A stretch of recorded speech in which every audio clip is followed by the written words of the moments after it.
Hi there, guys. Welcome to our YouTube channel English Literature. In today's lecture, we will critically analyze the poem The Little Boy Lost by William Blake.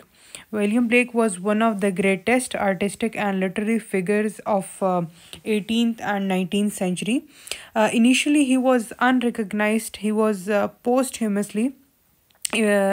posthumously emerged as a romantic poet. The poem The Little Boy Lost was first published in 1789. ये उनके famous poetic volume Songs of Innocence में publish हुई थी. This poem is only 8 lines poem जिसमें एक in-depth petrifying, terrifying, खौफजदा करने वाली situation of a child को show किया गया है. Coming towards the poem, Father, Father, where are you going? Oh, do not walk so fast. Speak, Father, speak to your little boy, or else I shall be lost. The night was dark, no father was there. The child was wet with dew. The mere was deep, and the child did weep. And away the vapor flew. Moving towards the summary, this is a story of a young child जो कि अपने father को ढूंढ रहा है और वो जंगल में woods में खो जाता है. We see in the poem के उसके father उससे दूर और मज़ीद दूर जा रहे हैं और वो बच्चा ना ही उन्हें सुन सकता है ना ही उन्हें देख सकता है और वो अपने फादर को आवाज़ देता है. He is without guidance on the dark road, but after a time of suffering, the vapors flew away और उसको वापसी का रास्ता दिखता है. See, we can take this poem in spiritual sense as well. जैसे कि कभी कभी एक individual for the time being या फिर कुछ टाइम के लिए lose their hope and faith in God. वो lost feel करता है इस दुनिया में, उसको कोई direction नज़र नहीं आती है. At the same way the child feel lost in the woods. लेकिन गॉड ही होते हैं जो कि आपको रास्ता दिखाते हैं. The way child found the way and overcame the situation.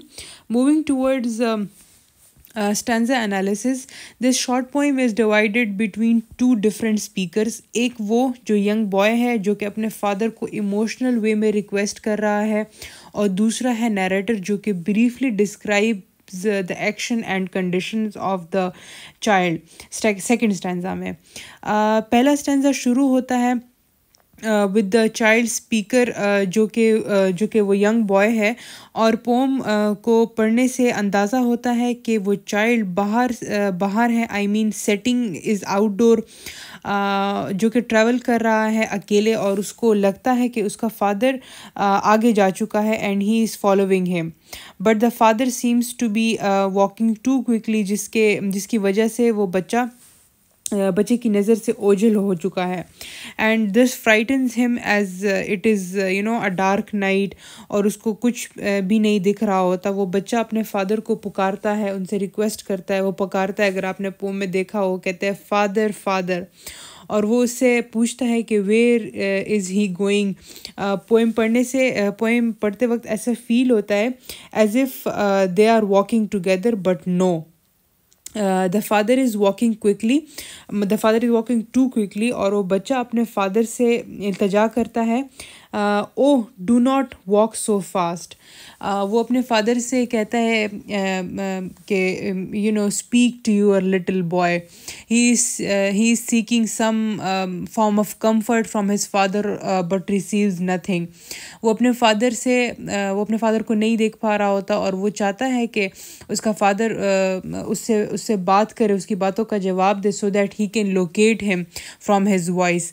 ऐसी आप लोगों ने नोट किया होगा जब आपको कोई भी नज़र ना आ रहा हो तो आपको जिस डायरेक्शन से आवाज़ आती है तो आपको थोड़ा बहुत अंदाज़ा हो जाता है कि मे बी आवाज़ इस डायरेक्शन से आई है. तो बच्चा भी एग्जैक्टली अपने फादर को जो है ना रिक्वेस्ट कर रहा है कि एटलीस्ट कुछ तो वो बोलें so that I can locate him, I can find the direction where he is. You know what, when I read this poem.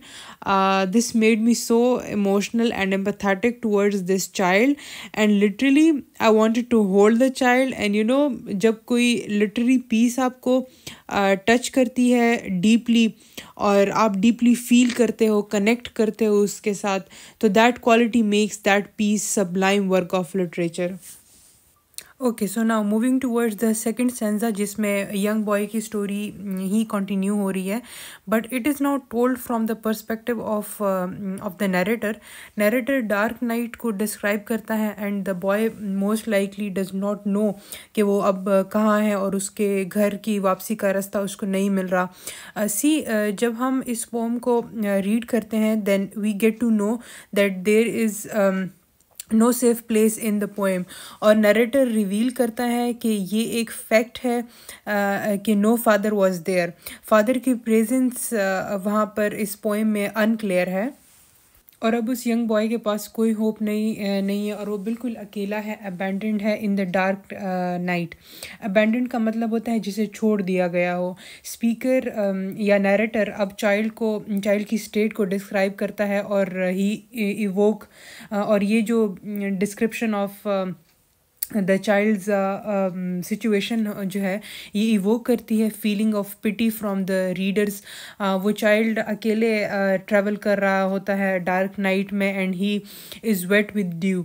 Due means शबनम, और इसका पॉसिबली मतलब है कि वो पूरी रात बाहर घूमता रहा है.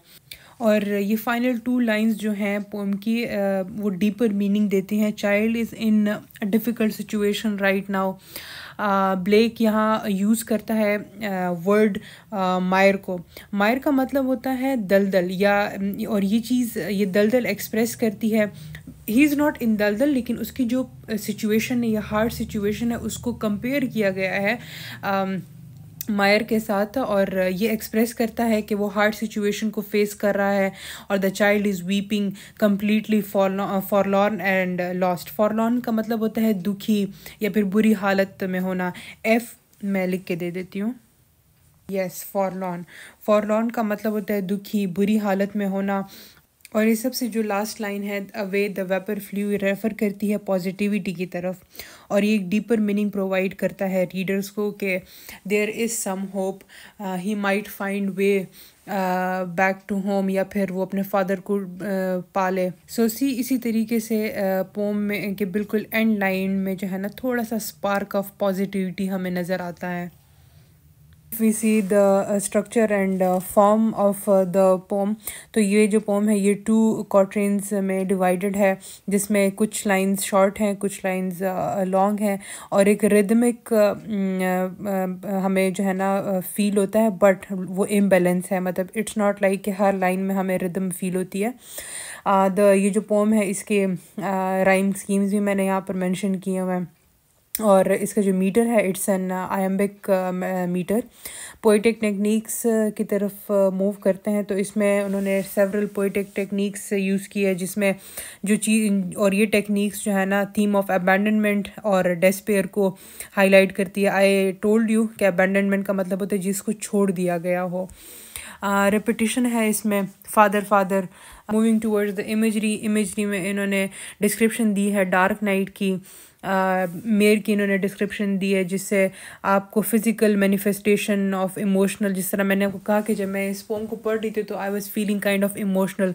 तो ये इमोशंस क्या चीज़ इवोक करती हैं, ये जो रिटन फॉर्म में डिस्क्रिप्शंस होती हैं ना, यही चीज़ आपकी फीलिंग्स को इवोक करती हैं, आपकी फीलिंग्स को जो है ना एक प्रॉपर वॉल्ट देती हैं, उस पोम के साथ रिलेट और उसके साथ फील करना स्टार्ट कर देते हैं. सिम्बोलिज्म है. I hope you have got the idea of this short and easy and heart-touching poem. But if you still find any ambiguity, please do not hesitate to comment down below. Thank you.